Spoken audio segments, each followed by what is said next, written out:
Hello and welcome to episode 54 of the Knit Run Dig podcast. My name is Sam and you can find me on Ravelry as Stealth Dragon and as Knit Run Dig on Instagram and Twitter. The podcast is going to have the usual things in it, so I've got my finished objects, works in progress, spinning, shiny new things, there's prize draw results and a section on Jane Austen's House Museum, which I went to last week with my mum. So back to the... so firstly, of course, I'd also like to say welcome to any new viewers and hello again to any returning viewers. This podcast is now also available on YouTube on the Knit Run Dig channel. So if that's easier for you, please feel free to subscribe. And hello, thank you to those people who've subscribed there as well.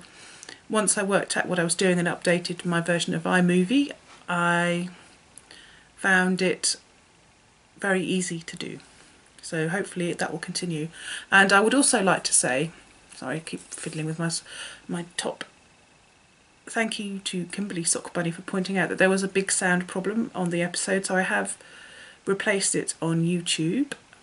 And that's basically because I'm still learning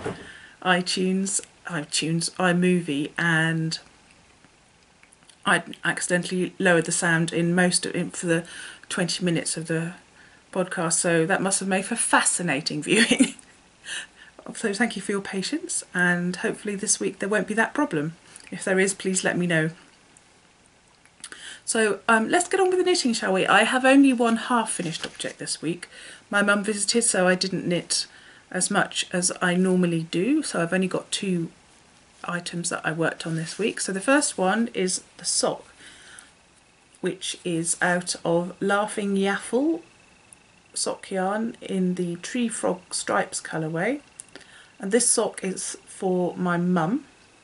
And actually last week I was just on the cuff, so I didn't really, it wasn't a major feat to finish this or anything, but I love this yarn. Is really soft. I'll show you the other colour. And the colours are fantastic. It's interesting, it's coming up on this as having a dark line in between the colours, but it hasn't, it's just the lighting. I used the OMG One Needle Mock Gusset Heel by Megan Williams from her Blurred Line socks, which fits both me and my mum very well, toe up. And I have, so that's the only semi-finished object I have this week, but I have started the next sock. Just about, so I'm still working on the toe increases, and I'm using 2.5mm US size 1.5 needles, excuse me, and these are higher sharps, and I really enjoy knitting with them. So that's the first out of the two works in progress, and the second one is the Ochre cardigan by Vera Valimaki, and it's all crumpled up on the needles. I had to, some of the needles, the stitches fell off as well, so I had to start doing that. I had to put them back on. So I've got some needle cap thingies, so I'll put those on, and hopefully that will help stop the stitches falling off. And I've done about, I don't know, an inch or something, not, well, maybe not even that. I've done a few rows. That's where I was last week. Of course, for some reason I decided putting it on the inside of the cardigan. It was really helpful. You can't, you see, it looks like I've done nothing. So yeah, oh sorry, just a few rows, so it still looks the same. I'm about halfway through the raglan increases on this, so it's a top down seamless cardigan with raglan sleeves, and the increases are done as eyelets, so it's a fun knit, and it's going to be an unstructured cardigan that you sew a hook and eye on as a fastener. So I'm looking forward to getting further with this, but it is in 4-ply fingering weight sock yarn, so it's going to take a while, and it's on 3.5 I think millimetre needles, and the yarn, which is no longer available because the dye doesn't dye anymore, is Nimu Yarn's Skiddaw sock, which is a tweedy yarn in the Robin colourway. It's very nice to knit with, and I do really want the finished object. Hooray! Now that's the two knitting things I've been working on this week. But as it's, excuse me, as it's Tour de France time, I'm participating in the Tour de Fleece for the first time ever. So I have been spinning quite a lot. And the first thing I have is a spinning finished object. I showed you this last week. I've plied it and soaked it and snapped it. And I love this yarn. It was a blended yarn, and I believe it's in the Nebula colourway from Spin City UK, which is Merino, Tencel, Sparkle, and it's quite possibly the softest yarn I have ever spun. I was planning to weave with it, but I think I'm going to knit myself a hat or a cowl or something to wear with it. I got 205 metres from 91 grams. Now the 91 grams is because I did discard quite a lot of this. I'm getting better. Actually that's not really, there is quite a lot still left on one bobbin, so I will ply that back on itself and let you know how much there is next week. So that is the Spin City UK, I think it's Nebula blended fibre, and one of the reasons I adore this is because it looks like one of Monet's Nymphaeas water lily paintings. It's got a tiny bit of sparkle in it, but the colours, it's coming out as very grey because that's the optical mixing, but if you look to it closer you've got the greens and the blues and bits of purple and the white from the Tencel, which all adds together to make what I would say looks like one of Monet's water lily things. So I'm really looking forward to knitting with this. That's the finished spinning. And then for Tour de Fleece, the first thing I'm spinning is this gorgeous fibre from Hilltop Cloud, and it was the February 2015 Best of British Club. That club is no longer going, but she does have other clubs, in the colourway Winter Moss, and it's beautiful shades of green. So I finished the first bobbin. I'm planning to do a 3-ply, opposing ply sock yarn, so I'm spinning 2 bobbins clockwise and 1 anti-clockwise, and then I'll ply them together anti-clockwise. So I'm trying to spin it thinly. This is the first bobbin. So there's 135 grams and I've split it equally. And the second bobbin. So you can see the dark, look at sort of the range of colours that there are on the braid. And I have been really enjoying watching the Tour de France and spinning. Only yesterday I got very excited because there was lots of sprinting at the end. And I find it hard to concentrate on the tour and spin, so today I watched it earlier before I did some, at lunchtime I watched a bit of it live rather than actually spinning to it. That's the Tour de France. So that's Hilltop Cloud Suffolk fibre. So Suffolk is a down breed, which means it makes great sock yarn. It's quite soft and crimpy. Oh, I think that's Blue meowing. Hey Blue! Magnus! Blue, Blue! They've been meowing quite a lot this evening. I think they want cuddles. And so because it's a down fibre, it doesn't felt, so it makes great socks and things like that, which is what I'm planning to do. Excuse me. Sorry, I'm yawning. It's 9:30 and I'm quite tired.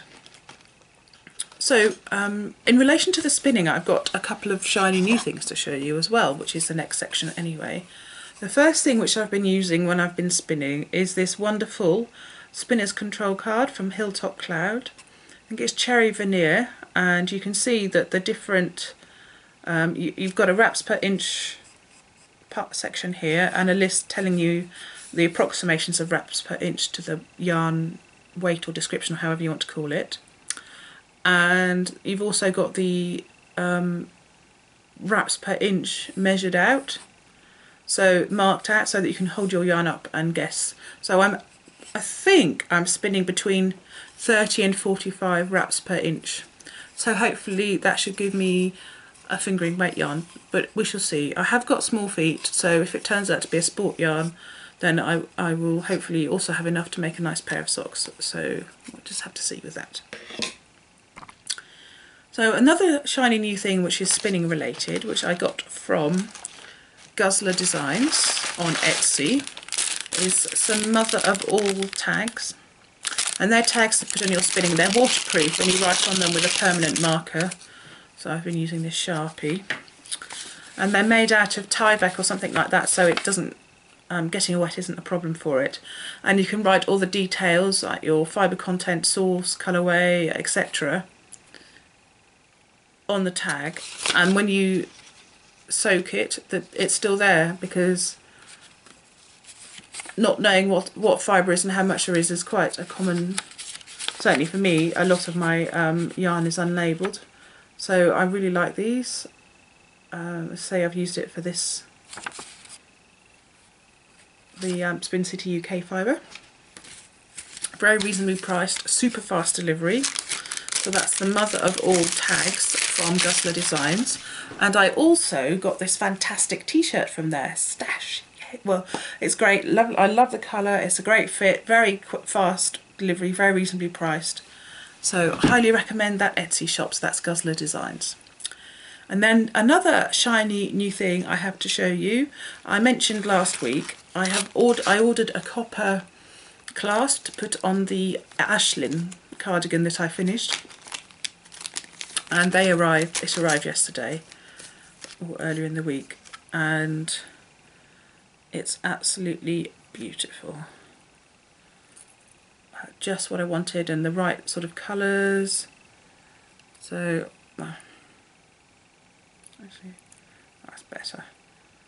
I love Celtic influence spiral designs, and I love the colour of copper, and I decided it would go, actually if I hold it there that's probably better, decided it would go very well with the cardigan.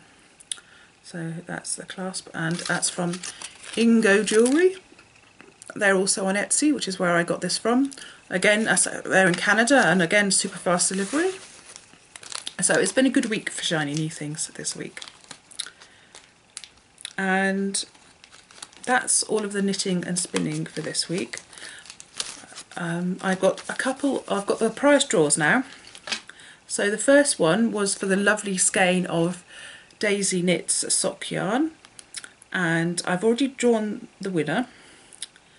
I will show you I use random.org, I use their app on my iPhone, and there were 17 entries, and the winner drawn was number 14, and that is Hella from Denmark, who is Destiny Knits, and her favourite yarn was the Dewy Sock in the Grassy. So congratulations Hella, if you could send me a PM on Ravelry with your address, full name and address details, and I will get that out in the post to you. And so, as I said, there'll be lots of prizes. So the next prize is another one also donated by the maker, who is Christine of Rainstorm Studios on Etsy, and she makes amazing project bags. I have several of them in different styles. I absolutely adore them. I've got her drawstring bags, and I've got zip bags in different sizes. So this is a window bag, and it's a medium-sized window bag, and all of her bags are beautifully made, and you can see what your project is, and it's nicely lined and interfaced, and it's a wedge style bag, and very, very practical and useful. You can hold, a shawl project in there, or a baby project, or a couple of projects in there if you wanted. So again, thank you Christine for donating this gorgeous bag. And the question is going to be, if you look at her website, look at her shop on Etsy, which is rainstormstudios.etsy.com, and let me know which style of bag is your favourite, and I will do the prize draw for that next week. So that really is the knitting and spinning bit finished for this week. So now I'm going to talk a little bit about what I did last week, which was one of the things I did. I went with my mum to Jane Austen's house in Chawton in Hampshire, Chawton, The house is called Chawton Cottage. Excuse me again. And it's a beautiful house. I'm going to put up the total of 2 pictures that I actually remembered to take whilst I was there. I think there might be more actually, there might be some of the garden. So very few pictures. And it's a very beautiful house in a very beautiful village. It's a very peaceful village. Jane Austen lived there from 1809 until 1817, and it's the house where from which she published all of her works. So even though some of them had been written before she moved there, they were prepared for final publication while she lived there. So, and I will show you, this is the guidebook I got, and this is her actual writing table. And you can see by looking at the chair how very small the table really is. And it's also very worn, and it's amazing to think that she wrote those fantastic books at this table, or at least rewrote and edited them, etc. I love Jane Austen. It took me a while to like Jane Austen, but now I listen to her books and read them a lot. My personal favourite is Persuasion, which was published after her death in 1818. So so while she lived there, 1811 saw the publication of Sense and Sensibility. 1813 was Pride and Prejudice, and very funnily, in the gift shop that's associated with the museum, there are images of Darcy, also known as Colin Firth, which is, you can buy cards and things like that. It's quite funny. I like that a lot. So, and there's also a reading room in the house where there's a large collection of some of the critical works written on Jane Austen and the foreign language translations, etc. Yes, Jane Austen, definitely one of my favourite authors. I believe she was one of the first novelists in the English language to write about domestic things, really ordinary, about people going about their lives rather than sort of the big dramas of Pamela and Clarissa, big moral dramas by Pamela and Clarissa by Samuel Richardson, for example, or the Gothic novels of Horace Walpole and Mrs. Radcliffe. And it took me a long time to appreciate them. For example, Northanger Abbey, I found it very difficult to read. And then as I've sort of listened to it and read it more, I've realised quite how funny it is. These two hysterical, this girl who is made hysterical by reading too many novels. So it's a parody really of things like the Mysteries of Dolpho that I mentioned earlier. So it's as I said, it's a great museum. I'll show you some of the pictures in here. There was a little bit of knitting on display, a little piece of a garter stitch cloth pot holder. So I will show you, what will I show you? One of my favourite things in the shop is in the museum is the costume gallery, and where you can see some sewing that Jane actually did herself, and she had exquisite sewing skills, quite astounding. It's amazing to think how they would have been sewn without much artificial light, and how long they would have taken. And there's also a quilt that she made, a diamond style quilt, so there's a sort of a picture here that you can just about see it in. There's collections of small things that were found under the floorboards, like clay pipes, and little white clay pipes, small bottles and things like that, which shows you the gaps between the floorboards as well, how those things managed to drop through. So that's Jane Austen's House Museum in Chawton, Hampshire, just off the A31. If you have a chance to visit, I recommend it very highly. It's a beautiful spot, beautiful garden, places to eat nearby, and a great chance for a day out. You could also, it's quite near Winchester and Alresford and Alton, so other places of interest to visit there as well. And Jane herself is buried in Winchester Cathedral. So that's the history bit for this week, and I've got also another couple of things to recommend from the trip, so this is kind of like the random section really. So the first one is this biography, Jane Austen, A Life by Claire Tomalin. I haven't got very far into it, but it's very engagingly written. It's I'll give a more thorough review when I have read it, but nice, a very interesting and satisfying read. And then the other thing that I bought, as you go around the house, they've got illustrations from her novels, because some of the editions had illustrations in them, and a lot of them are from Pride and Prejudice. So I bought a book of the drawings from an edition, from a 19th century edition, which is, let's have a look, 1894 edition. That's what the cover looked like. Isn't that absolutely beautiful? And as you can see, these are the illustrations, and it's just nice to have those to sort of flick through and remember and see how someone else imagined the characters in that book. Of course, many of our mental pictures, I'm sure, are coloured by the many television representations there have been in the films and things of Pride and Prejudice. So yeah, it's interesting to see another person's point of view on those. So that is all for this week. I will be back next week on Tuesday again, and I will have another prize draw. So don't forget to go and visit the Rainstorm Studios website on Etsy and let me know which is your favourite bag style, and then you can be entered to win this beautiful bag. Group members only, please. So thank you very much, everyone. Have a great week. See you next week. Bye.